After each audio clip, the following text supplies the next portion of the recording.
ఊరకరారు మహాత్ములంటారు కదా. దేవర్షి మా వాకిట్లోకి రావడమే మహాభాగ్యం.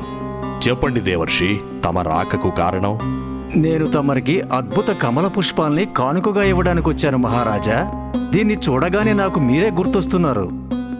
ఇది నాకు ఏం చెప్పిందంటే నన్ను కంస మహారాజ్ దగ్గరికి తీసుకెళ్ళమని చెప్పింది.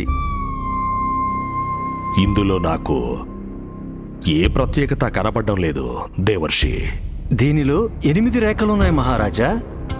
వాటిలో 8వ రేఖ చాలా విశిష్టమైనది. ఒకవేళ నమ్మకం లేకపోతే మీరే స్వయంగా లెక్కపెట్టి చూసుకోండి. మీరు నాతో పరాచికాలాడుతున్నారు దేవర్షి. ముందు లెక్కించి చూడండి మహారాజా. 1 2 3 4 5 6 7 8. మహారాజా, తమరు ఖచ్చితంగా చెప్పగలరా ఇదే 8వ రేఖని? ఆలోచించండి మహారాజా. తమరు ఎలాంటి అనుమానం లేకుండా చెప్పగలరా ఏది మొదటిదో ఇంకా ఏది చివరిదో అని? మీరు పూర్తి ధైర్యంగా చెప్పగలరా ఎవరు మొదలో ఇంకా ఎవరు చివరో? చెప్పండి మహారాజా. అవి రేఖలైనా కావచ్చు, లేదా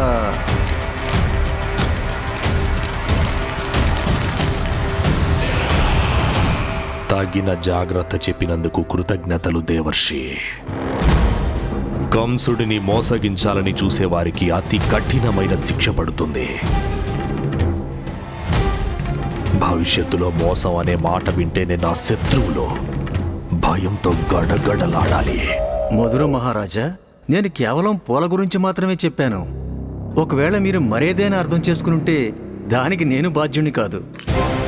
నారాయణ నారాయణ.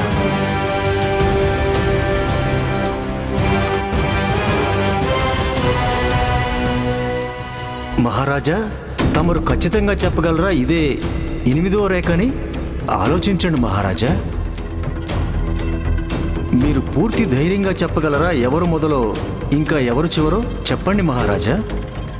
అవి రేఖలైనా కావచ్చు, లేదా మామయ్యకేం తెలీదు, మామయ్యకేం తెలీదు, మామయ్యకేం తెలీదు, మామయ్యకేం తెలీదు, మామయ్యకేం తెలీదు.